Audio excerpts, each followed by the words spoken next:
Good afternoon, Marine Corps Base Hawaii. We are here again for another PSA this afternoon. This afternoon's panel includes Lieutenant Colonel Kerry Batson, Commanding Officer of Headquarters Battalion for MCBH. We got Master Gunnery Sergeant Dye. He is the Provost Sergeant for the PMO aboard MCBH. And Mr. Ed Hanlon. He is the Director of Marketing for our MCCS here aboard Marine Corps Base Hawaii. This is a great opportunity for us to just kind of address some of the most talked about issues on our communication channels, and for the folks to get a chance to learn some of the leadership behind the decision making and the coordination during COVID-19. So we'll go ahead and get started with Lieutenant Colonel Batson. As the Commanding Officer for Headquarters Battalion, how has COVID-19 affected both personnel and readiness? Well, thanks, Major Martins, for having us. I know that we're all happy to be here to be able to share kind of what's going on right now. So for Headquarters Battalion, for viewers that may not know exactly what that is, so Marine Corps Base Hawaii has two subordinate commands. So one is Headquarters Battalion, one is the Air Station. And so Headquarters Battalion is about 2,000 people right now. So 1,900 Marines, sailors, civilians, and contractors, right? So it's a big group. They're spread across 80 different sections across the base and the island, and essentially they make the space run, right? So they're the magic behind this place, and their job is to make sure that they're providing support to the lieutenant commands, so the lieutenant commands can do their mission. So I think a very cool mission that we have, right? Again, in service to the lieutenant commands. So when it comes to our readiness, unit readiness is going really well because the Marine sailors, civilians, contractors, they're exercising those skill sets every day, right? The base has not stopped running because of COVID. If anything, it's probably gotten a little bit busier in a lot of different ways. So readiness that way is great. When it comes to individual readiness, to your question, and we would define that, you know, that encompasses a lot of different things, right? So moral, mental, physical, spiritual readiness. The battalion continues to pursue programs in advance of that. So we have a campaign plan that outlines a lot of different programs and initiatives that we're doing to continue to advance that. COVID hasn't stopped that. If actually, in some ways, we've started to doing more things just to ensure that we're doing the right things, depending, you know, considering the environment and what's going on. Because even though here in Hawaii we've done pretty well, right? Our numbers for COVID are very good when you look at what's happening in the continental United States. So we're very thankful for that, but at the same time, our people have family and friends in CONUS who are having a tough time, right? We have members of Headquarters Battalion who have lost family members, members of Headquarters Battalion who have family members who have been sick with COVID, thankfully have gotten better. And then also, when you look at the economic implications, we have family members who have lost jobs, have been furloughed. So that doesn't mean that there aren't stressors going on in the lives of our people. So when we look at readiness, we're very, especially like very looking specifically kind of at resiliency and just making sure that our people are doing very well. So we've got new programs like we're doing what's called Marine Mindset. So it's a new mentorship program that we do twice a week with different groups of sergeants. It's really leadership, mentorship discussions that Lieutenant Snyder and Lieutenant Pate, so our service company commander and chaplain, are doing together with sergeants across the battalion. We've got leadership at lunch, so our first sergeant, so First Sergeant Thompson, First Sergeant Penny, they're having lunch with Marines, just kind of get informal mentorship sessions, just getting a sense of how folks are doing. We have a running group competition that is fun to watch every day, just the spirit of competitiveness that's going on.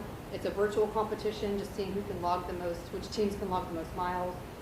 We've got Corporal's course we're still running. We just decided to do one that's virtual to keep people engaged. So there's several other things we're doing, but just to give you a sense, right? We're really trying to use COVID as an opportunity to come out of this a little bit better, a little bit stronger, a little bit wiser, making sure that we are taking care of folks and that our folks are doing well.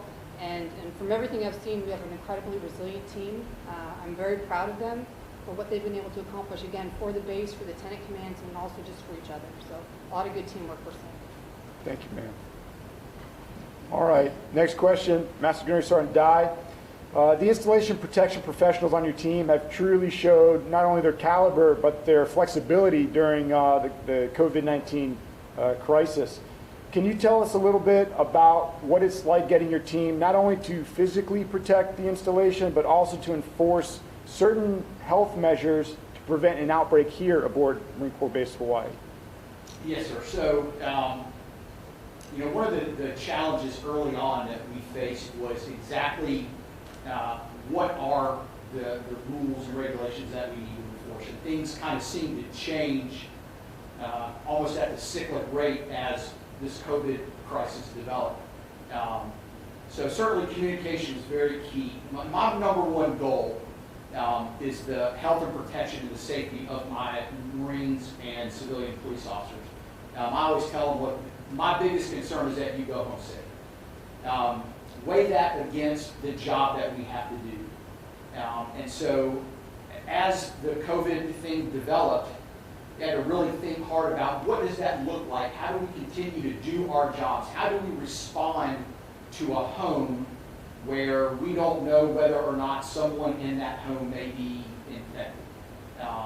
What is our PPE? What do we need to be wearing? And so it required a fair amount of sitting down with all of the police officers, and when I say police officers, I mean Marines and civilian police officers. And really driving home the point that, okay, our mission is to protect this installation and the people aboard it regardless. So that has not changed. How we do that, the things that we have to implement in order to do that based on a pandemic may change, but the overall mission hasn't. And I will say that the police officers understand that. Many of the police officers obviously have family that live aboard this installation, and they're very concerned about their safety. Many of our police officers live out in town, and they go home to family members, some who are in that high-risk category. So I would say it wasn't a challenge to get them to understand the severity of the potential of a pandemic breaking out aboard the base. And understanding that severity, I think, led to us being able to pretty quickly adapt our procedures so that we kept ourselves safe, but also were able to provide safety for the installation. And so as this thing kind of progressed and developed and things changed and we adapted, I don't think that there was any type of degradation at all in the service that we provided, and certainly not in the safety of both the police officers and the public that we were serving. The police officers have been very flexible as these things have changed. They understand how important it is to not only enforce those regulations, but also to model those regulations. So when you see our MPs at the gates wearing the PPE, hopefully that encourages others that, okay, the MPs or the police officers are doing the very thing that they're expected to enforce across the installation. And I think that has gone a long way towards encouraging others to follow those regulations as well. Thanks, Master Guns. Yes, sir. All right, so the next question from Mr. Ed Hanlon from MCCS. During COVID-19 and its challenges, from an MCCS standpoint, what have you learned that our MCBH families and communities really care about? Great question, Major. First and foremost, let me echo the CEO's sentiments and say what a privilege it is to address our community. It's always an honor to stand in front of friends and seniors and families, and especially in the distinction of this panel. I really appreciate it, and we do too. You asked what we learned, and the answer is we learned in some ways we're no different than anyone else. Our community, like the rest of the world, is facing this pandemic and its challenges no differently than communities across the globe are. But many are rising to the challenge, and I'd say we most certainly are as well. We all care about our mutual well-being and health. We care about our families' well-being, and we care about each other. But we at MCCS also understand that national defense never rests, and neither will our Marine Corps, so we have a particular role to play in supporting that mission.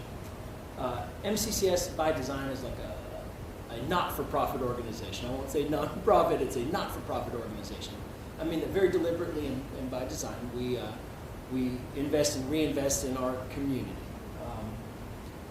Early on, in the first phases, you know, as we were all adapting to this, the very first key and essential decisions were made on necessities, fundamentals, keeping the gas lanes open for fuel, keeping supplies and other absolute, you know, essentials available in our marine marts and our shop beds.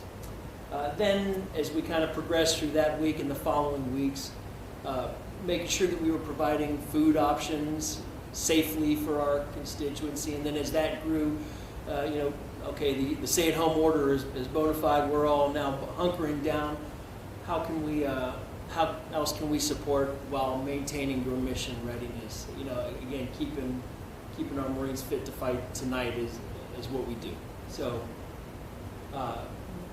we started looking at recreation and physical fitness opportunities, and we faced some challenges with our gyms. Obviously, making sure that those were safe became difficult. So we came up with some innovative concepts, keeping our beaches and our Clipper golf course open as a recreation facility.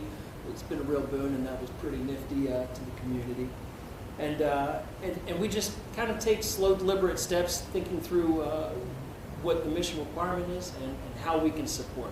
Now, I've got to talk about one thing that we have a distinct advantage here in this community, and that is we have the overwhelming integrated support of the command, tenant commands, our installation leadership and support elements, and our community and the base patrons and the supporters. And that's something that you just, I don't know how else to say, you just don't find outside the wire. I get that. So that's given us a little extra capacity, right? So we've been able to sustain some efforts that might not be available elsewhere, and that's been awesome and just overwhelming to see. Sadly, some things we just can't keep open, right? So every single facility or program or activity that we operate, we scrutinize very deliberately with one thing paramount, and that's safety. So we're lucky to have the counsel and expertise of the public health emergency officer guide us through these decisions. We do walkthroughs of facilities. That was on the front end as we started to shut down, but also now as we step slowly and deliberately through the woods on this into what we'll be reopening too. So a fascinating thing that came out of this is, unlike normal crises, this has been unique for so many. Traditionally, let's say, take a severe weather example. If it was a hurricane, we'd shutter the doors and close the stores for a little while, wait for the storm to pass, and then reopen. We've found that some new stars have arisen in this pandemic, and that's our frontline employees. Candidly, at our Marine Marts, at our care providers, at our Child Development Center and centers, those who are providing programming daily to make sure that we're sustaining your efforts and keeping this community healthy. And something really nifty too with that is the cross teamwork that's occurred. So right now, as we speak, there's staff from the base library that's over at the Marine Mart stocking shelves, and I'll refrain from a Dewey Decimal System joke or something, but that teamwork has been really neat to see. Oh, awesome. Thank you very much, Mr. Hanlon. All right, so back over to Lieutenant Colonel Batson. So what are some of the positive characteristics from this pandemic that, as a leader, you'd like to see carry on past the COVID-19 crisis? So I think it was December of last year. I remember at a battalion formation, we were talking about back in 1941, December, how this base got attacked, right? Unexpected. We weren't, as Americans, expecting that. We weren't here on the base expecting that. We talked about 9/11, and we talked about just the importance of how we always must be ready, right? We never know when the next threat, the next enemy is going to appear, right? Or when the next attack might come. And so it's just, it's kind of funny because here we are, right? Different type of enemy. This time our enemy is COVID, and we're trying to defeat it. We need to make sure that we prevent a spread, keep each other healthy and safe. And so I think, out of this, it's just, again, reinforcement of the need for the Marine Corps. We've been tasked with being the most ready when the nation is least ready. And this is just another example of that, all right, about how we have to be always ready. We have to be prepared for the unexpected. We have to remain agile. I think so when something happens, we have to be able to immediately respond and start acting and be agile, I think, in our thinking and our problem solving. And I think COVID is a great example of how we have to be very comfortable with change, right? I think we know guidance has changed all the time, right? Day to day, the word gets changed. We adapt and change based off our new understanding of the virus. I think that's pretty normal when you talk to folks in the hospitals. It's that same thing. The word changes, guidance changes. So instead of fighting that, I think we've learned it's best to just embrace it, accept it, roll the punches, right? Be comfortable with change. Don't fight change, because that's just not the dynamic, the nature of the business that we're in as a war-fighting organization. So I think some lessons that we've seen in teamwork, that especially with COVID, we're all in this together. Our health is all connected, right? My health is based off what you do, your health and your actions that you take, right? We're reliant on each other in terms of social distancing and making sure that we're cleaning things. And so what we've seen is base come together, so not just Marine Corps base Hawaii proper, but also the tenant organizations and everybody, really the Marine Corps base community coming together, working as a team. So again, just an enduring lesson that we know as Marines, but again, we see in execution right now about how we can come together and pull together and get through this together. So, and I think we would all say that we've done a great job. It's not, I don't think it's a fluke that we've done so well in terms of spreading the virus here on the base. It's because of very deliberate actions and again, that teamwork aspect that I talked about. So a lot of good lessons coming out of this. Thank you, ma'am. All right, next question. Master Gunnery Sergeant Dad. In many ways, your team is also on the front lines preventing and facilitating the adherence to certain health measures. How has that been for them, which you alluded to earlier, and how do you convey to them the significance of the mission that they currently have? Again, kind of referencing back to what I was talking about a little bit earlier, it has been challenging at times, as Lieutenant Colonel Batson was saying.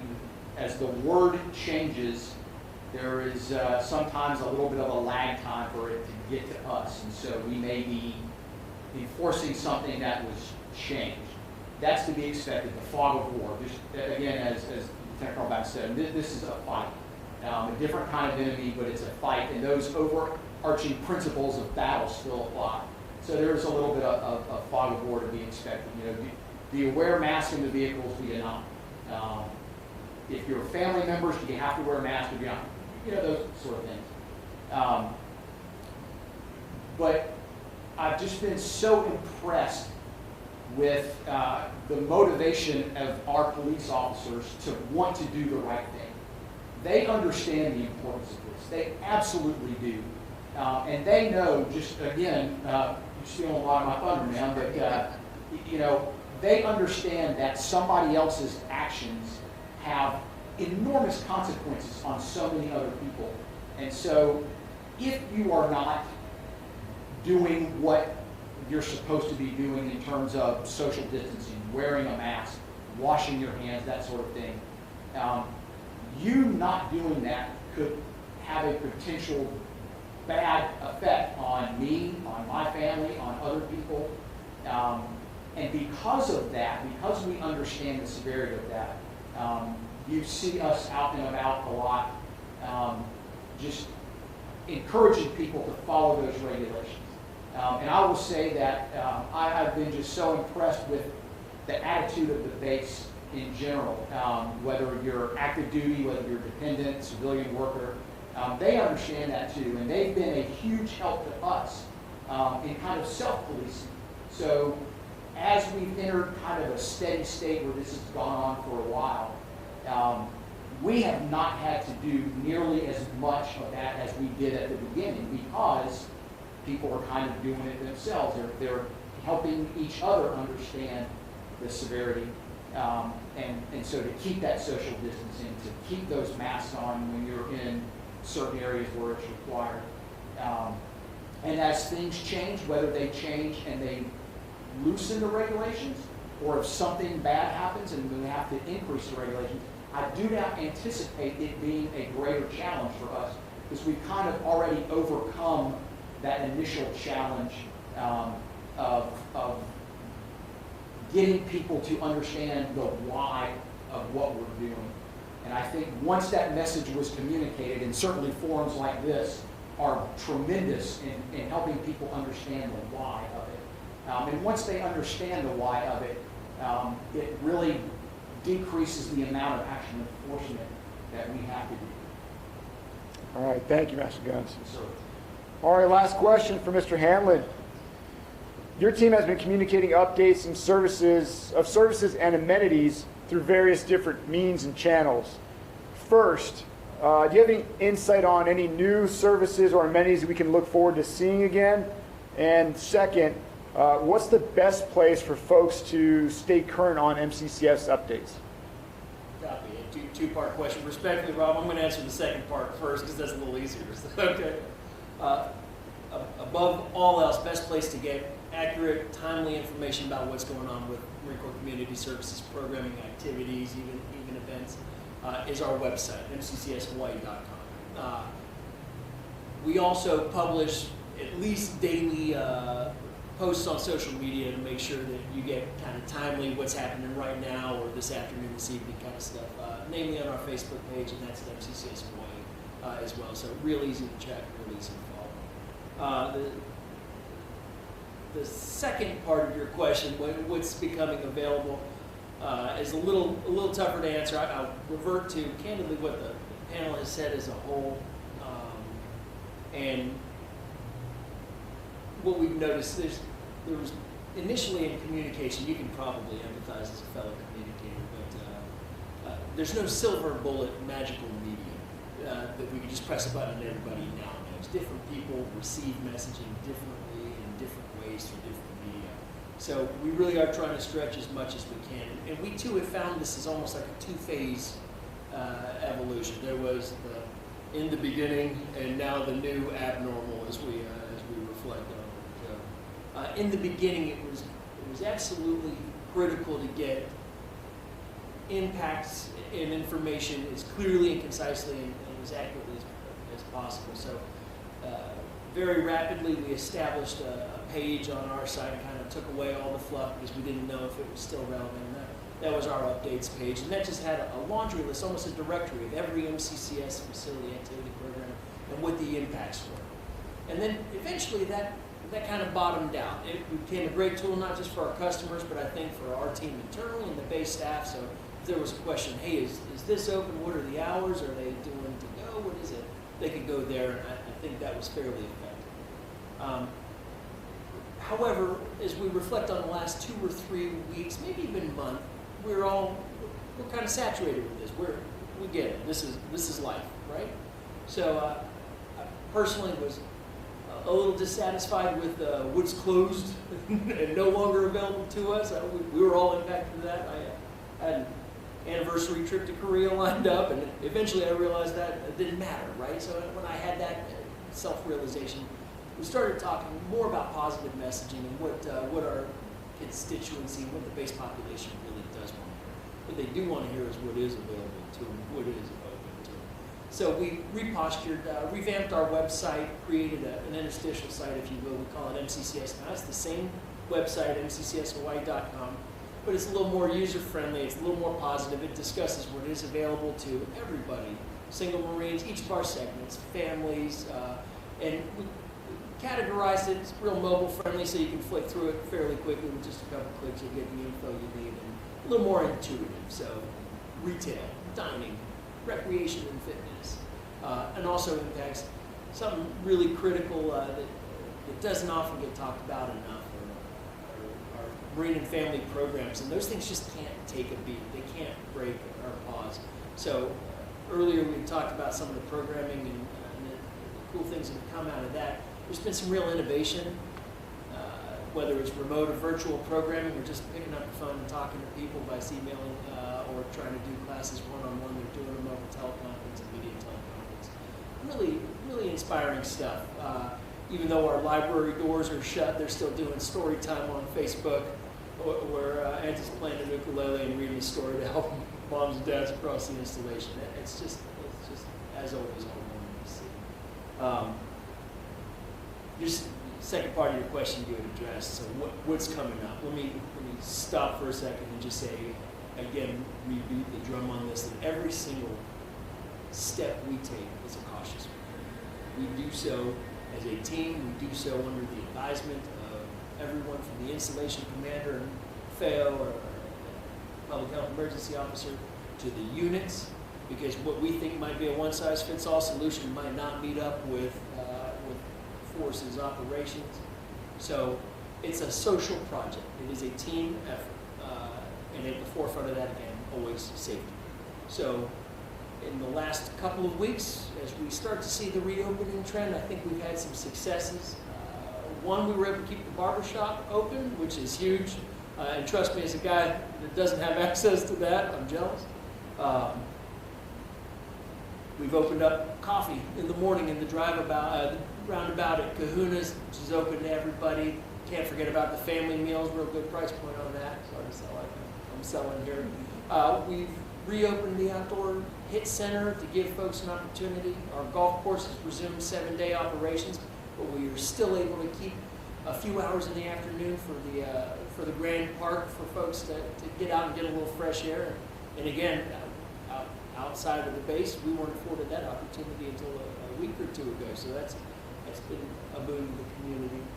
Our beaches are gradually increasing frequency, and the marina is opening up to support those a little bit. We've had some events. I work a lot in special events, and this really challenges. We're obviously not going to have a large concert or event where we're gathering masses, but we got creative and created an event series, the CO's initiative, and we call that MCBH Strong, and that's a series of disaggregated events where people can participate individually as part of a greater effort. We'll be jumping into our 101 days of summer, so you'll plug that, so you get your units and funding on that. And I will lift the curtain a little bit, Rob, and give a little inside baseball. It's probably no surprise that we're developing a new Marine Mart over at Sullivan Street, and that's going to be a brand new facility, and I really think it will serve that area of the installation and also the new clinic that will be opening up over there. But it also has space for a couple other vendors, and one of them is going to be a Panda Express with a drive-through. So I think I and a few thousand other folks on this installation are excited about that. Again, every place we open, we'll get the expertise of everyone. We talk to our customers about it too. We do engage with the community and ask them. Try to keep our thumb on the pulse as much as possible to hear their feedback. And the feedback is honest, and sometimes it's brutal, but it's important for us to pay attention to. They too, our residents, our base population is as concerned about their personal safety as we are for their safety as associates or customers, if you will. And we're worried about the safety of our staff and ourselves as well. So very important that process continues. So we will announce them through our media. I say just keep tuned into our website and keep tuned into the MCCSY Facebook page, and I bet you'll get 99% of the information. Thanks, Ed. I think we've hit almost all of the pertinent topics that we wanted to cover today. So I just want to take the time to say thank you to each and every one of you panel members. I know I always glean quite a bit from your insights and perspectives, and I think the MCBH community and families do as well. So thanks again. Thanks for having us.